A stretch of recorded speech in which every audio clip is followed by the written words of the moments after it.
Bonjour mes amis, bienvenue à la chaîne YouTube Odyssey des Frères Tadros. On est sur une autre chaîne parce qu'on a été strike sur l'autre chaîne Digital World Citizen. Donc si vous voyez cette vidéo, vous êtes chanceux parce que vous avez cliqué sur une autre chaîne des Frères Tadros, du Bélier Inc. ou Tadros TV. La capsule d'aujourd'hui s'appelle « Le pouvoir s'accroche, le pouvoir s'agrippe ». Et il essaie par tous les moyens de s'accrocher, puis ça graffigne. Restez avec moi, on a plusieurs sujets à discuter. J'ai eu un week-end chargé. Restez avec moi.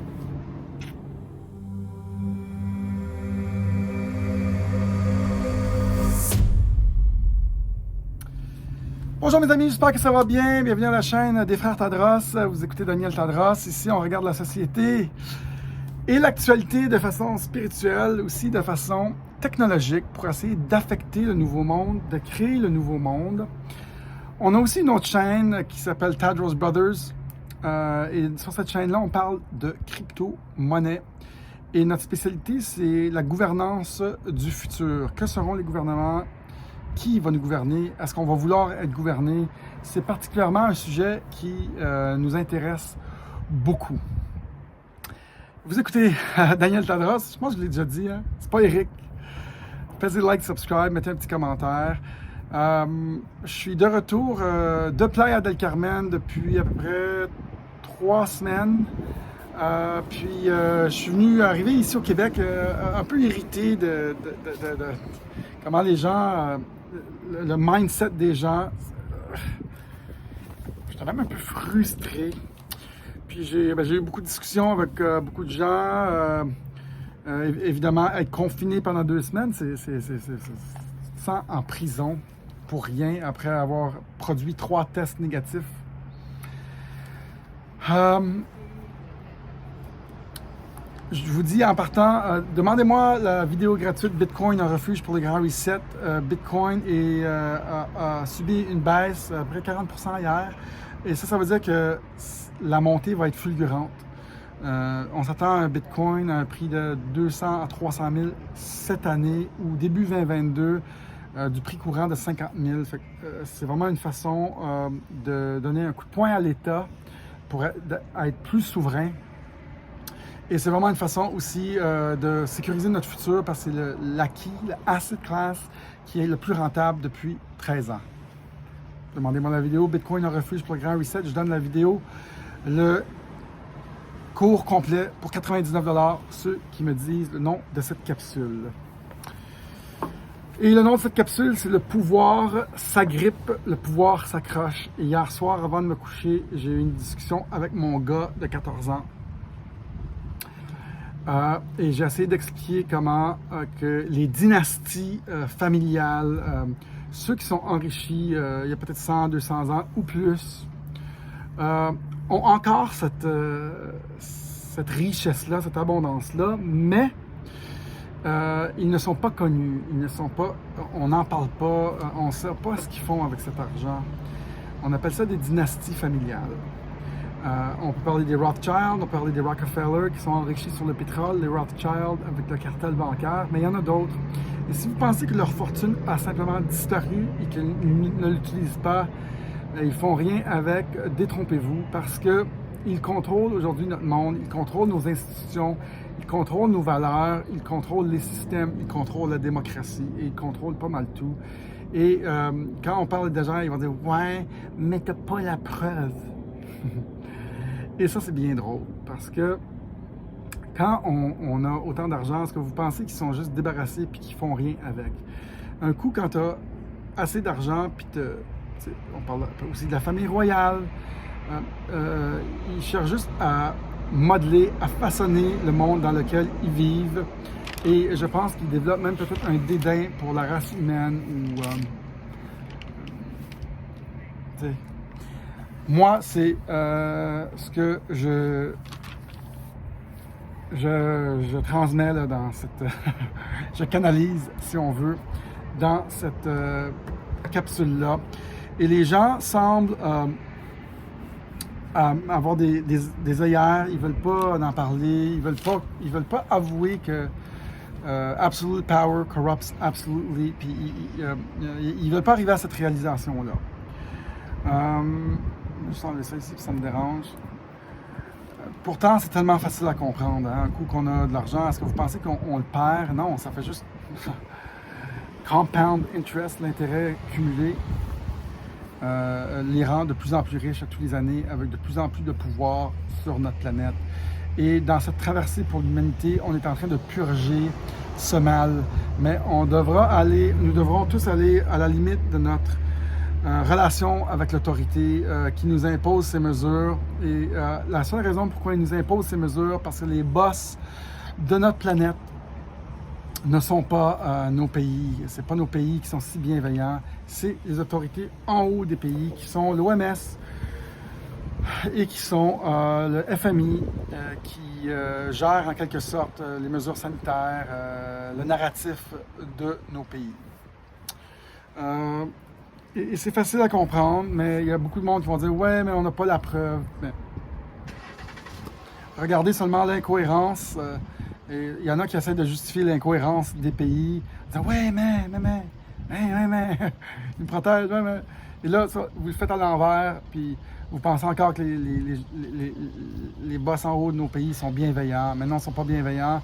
C'est des banques centrales qui cherchent juste à s'agripper au pouvoir, à garder les pays endettés, à endetter les pays davantage, à peut-être créer un nouveau système mondial techno-sanitaire qui marche, qui copie un peu de la Chine. C'est ça qui se passe. Okay? Et on pense que des fois, j'ai des discussions, mais avec mon gars hier, il dit « Ouais, mais je dis, ouais, mais les gens qu'on voit à la télévision, c'est juste des acteurs, là. Ils décident pas grand-chose. Le seul gars qui décidait, c'était Donald Trump. » Puis, parce qu'il était là pour nos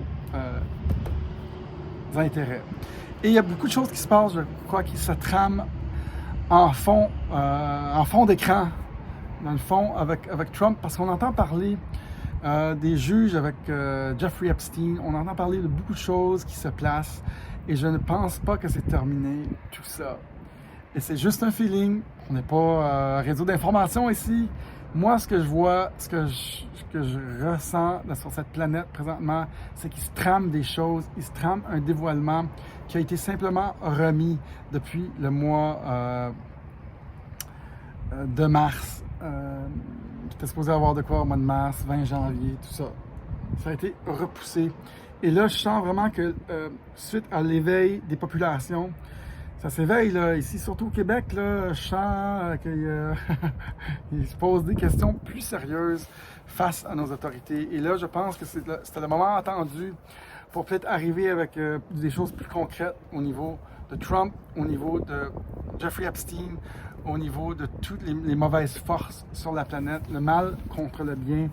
Et je pense qu'il y a un moment donné que il va y avoir des plus grands dévoilements de cette arnaque mondiale. Être sur la ligne de front, c'est pas hyper facile. On va enlever ça, je m'excuse vraiment. Parce qu'on reçoit beaucoup les contre-coups. Des fois, on nous dit « Ah, ça me tente plus. » Comme aujourd'hui, ça me tentait plus. On a eu un strike sur l'autre chaîne. Ça me tentait pas tant que ça. Moi, ce que je trouve étrange dans tout ça, c'est qu'il y a beaucoup de gens qui disent « Oui, on ne fait plus confiance à nos autorités, mais pour que ça arrête, je vais aller me faire donner un shot dans le bras. » Mais ça, c'est juste pour nous conditionner à en faire aux 6 mois. Selon moi, le plan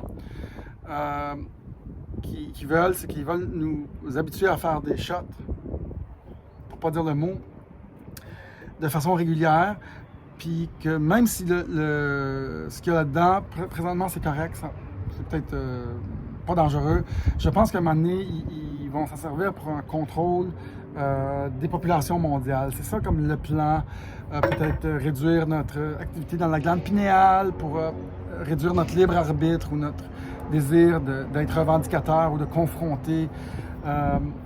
Je pense que c'est les gens qui gèrent notre planète veulent des gens dociles, des gens qui vont juste suivre, des gens qui, et eux vont pouvoir...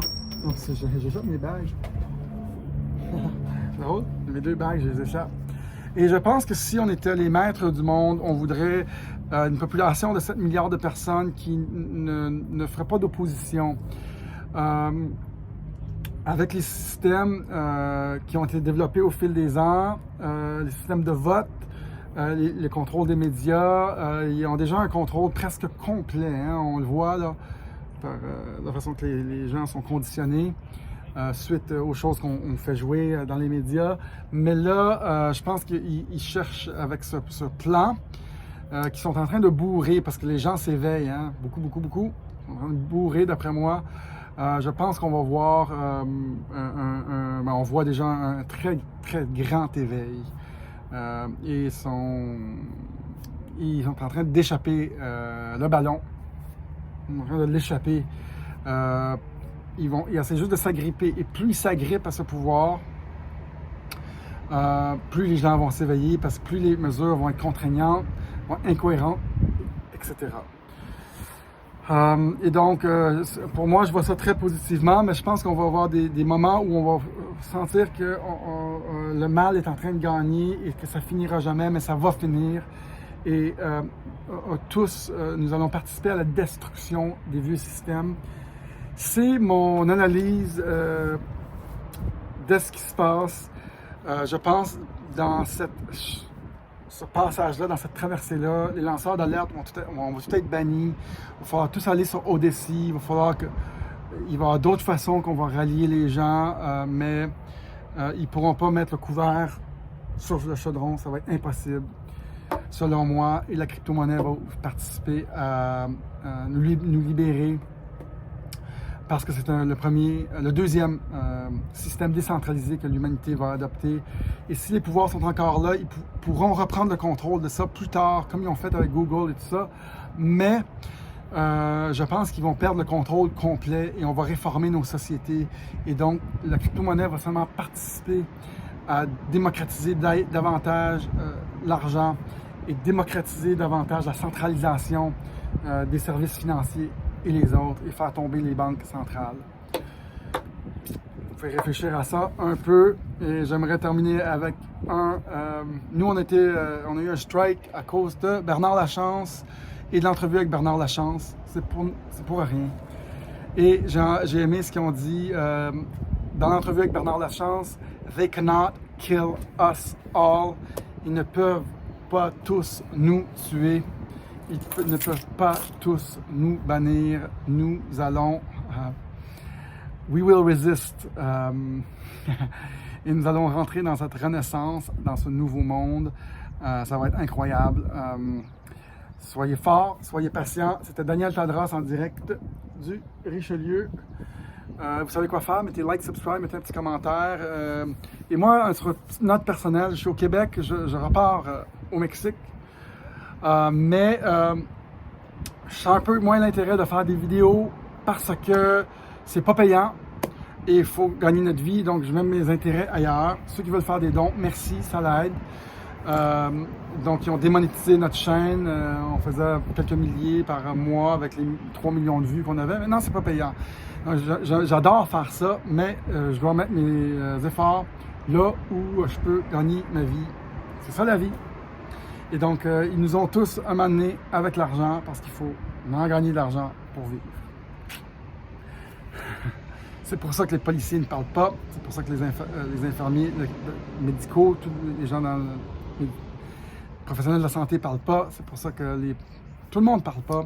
Et c'est pour ça que moi, aujourd'hui, je vais arrêter de parler parce que l'argent que je faisais avant, j'en fais plus.